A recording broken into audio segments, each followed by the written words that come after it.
오늘 함께 묵상할 새벽 예배 말씀은 마태복음 5장 44절에서 48절까지의 말씀입니다. 신약성경 7쪽입니다. 나는 너희에게 이르노니 너희 원수를 사랑하며 너희를 박해하는 자를 위하여 기도하라. 이같이 한즉 하늘에 계신 너희 아버지의 아들이 되리니 이는 하나님이 그 해를 악인과 선인에게 비추시며 비를 의로운 자와 불의한 자에게 내려 주심이라. 너희가 너희를 사랑하는 자를 사랑하면 무슨 상이 있으리요? 세리도 이같이 아니하느냐? 또 너희가 너희 형제에게만 무난하면 남보다 더하는 것이 무엇이냐? 이방인들도 이같이 아니하느냐? 그러므로 하늘에 계신 너희 아버지의 온전하심과 같이 너희도 온전하라. 아멘. 오늘 하나님 말씀은 온전하라는 말씀을 하고 있습니다. 48절에 보면 그러므로 하늘에 계신 너희 아버지의 온전하심 같이 너희도 온전하라는 말을 하고 있습니다. 우리가 흔히 온전하라는 말씀을 묵상할 때는 우리의 영적인 삶 그리고 하나님과 나와의 관계 안에서 우리가 거룩한 삶을 살고 기뻐하는 삶을 살고 우리 안에 있는 걱정 근심을 내려놓고 평강과 기쁨 가운데 사는 그런 온전함, 그러한 나 자신의 온전성에 대해서 우리가 묵상을 많이 하게 됩니다.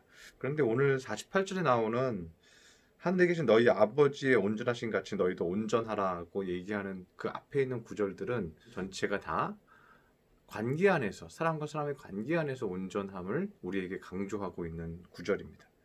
우리가 조금 있으면 추석이 이제 다가옵니다. 우리 가족들을 만나게 되고 기독교에 대해서 굉장히 반박하고 이렇게 공격하는 가족들도 만나게 됩니다. 그런데 오늘 본문을 좀 보면요, 45절에 보면 이같이 한즉 하늘에 계신 너희 아버지의 아들이 되리니 이는 하나님이 그 해를 악인과 선인에게 비추시며 비를 의로운 자와 불의한 자에게 내려주신다고 말씀합니다. 하나님께서는요, 주님을 믿는 자나 안 믿는 자나 또 악한 자나 악하지 않은 자나 똑같이 비를 내려주신다는 거죠. 그래서 여러분, 비가 오면 비가 어떤 사람은 골라서 막 오고 어떤 사람은 골라서 오지 않고 이러는 게 아니잖아요. 비가 전체적으로 오면 거기에 악인도 있고 선인도 있는 거죠. 그래서 하나님께서는 악인에게서도 또는 악인의 밭에도 비를 내려주시죠. 하나님은 악인에게도 빛을 비추어 주시죠. 그러나 그 차이점은 뭡니까? 악인은 하나님이 나에게 비를 내려주시거나 나에게 빛을 비추어 주신다는 것을 깨닫지 못하죠.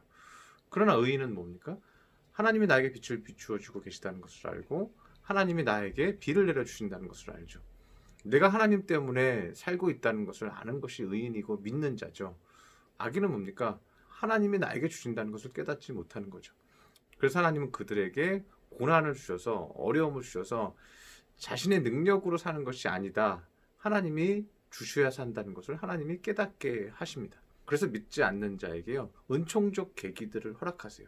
그래서 하나님을 의지할 수 있는, 내 힘만으로 안 된다는 것을 깨닫고 하나님을 의지할 수 있는, 또 기도할 수 있는 영적 상태로 하나님이 가져가신다는 거죠. 사람과 사람과의 관계에서 우리가 심판하고 우리가 악을 행하지 말라고 우리에게 가르쳐 주시고 우리는 온전하게 행하라고 얘기하고 있다는 것입니다. 그래서 주님은 44절에 이렇게 얘기합니다. 나는 너에게 이르노니 너희 원수를 사랑하며 너희를 박해하는 자를 위하여 기도하라. 너희가 너희 시각으로 볼 때 정말 사랑을 주고 싶지 않은 그 사람에게 사랑을 줘라. 왜냐하면 하나님께서는 그 악인을 하나님의 섭리 안에 두고 계시기 때문에 그렇죠. 그러면 어떻게 돼요? 하나님의 섭리 안에 두고 있는 사람을 우리가 나와 친분이 없다고 해서, 나와 지인이 아니라고 해서 우리가 박해하거나 험담하거나 비난하거나 이러면 안 된다는 것이죠. 나와 지인이 아닐지라도 하나님의 은총적 계기 안에 계획 가운데 있는 그 사람이죠. 그래서 우리가 그 사람을 위해서 기도할 때 하나님이 우리에게 상을 주신다는 거예요. 하나님이 이끄시는 일을 우리가 돕는 일이기 때문에 기도로 그 사람을 위해서 기도해라. 그러면 상이 있을 것이다 라고 우리에게 말씀하고 있는 것입니다. 예전에 일본이 그랬죠. 지금도 뭐 물론 일본 사람들 친절하지만 일본 사람들 가면 손님들에게 굉장히 친절하잖아요. 일단 자기네 가게에 오는 사람, 자기네 나라에 오는 사람들에게 굉장히 웃으면서 친절하게 했죠. 최근에는 어떻습니까? 이 구구파들이 대한민국 사람들을 매우 싫어하고 공격적으로 비난하는 거죠. 그냥 싫은 거예요. 그냥 감정적으로 그냥 싫어서 무조건 비난하고 무조건 반대로 얘기하고 거짓말하고 이렇게 하는 거죠. 그런데 대한민국은 어떻습니까? 대한민국은 또 점점점 어떻게 해요?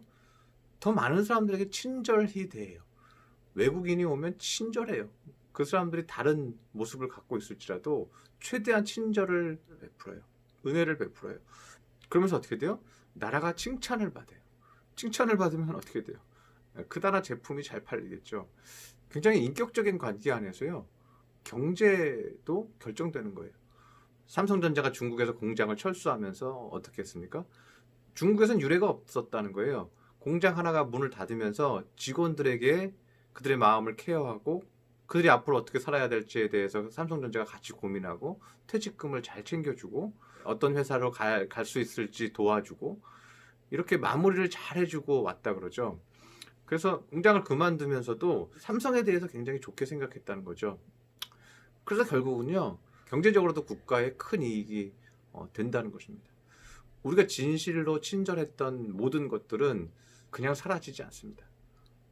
우리가 악인에게 베푼 친절함도 결국은 우리에게 상으로 돌아온다는 것을 오늘 본문은 말해주고 있는 것입니다.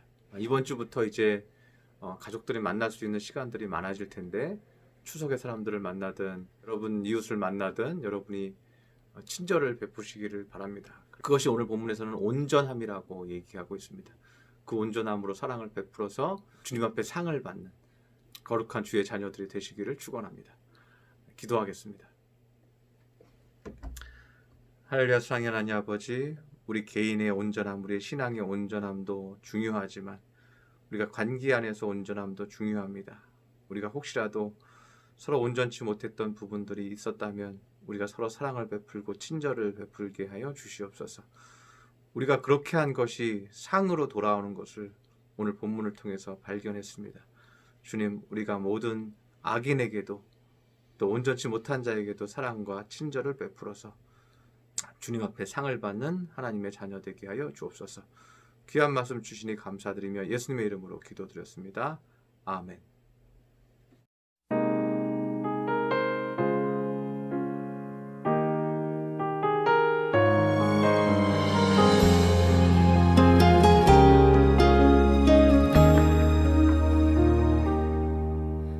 천번을 불러봐도 내 눈에 눈물이 멈추지 않는 것은 십자가의 그 사랑, 나를 살리려 지신 그 십자가, 모든 물과 피 나의 더러운 죄 씻으셨네.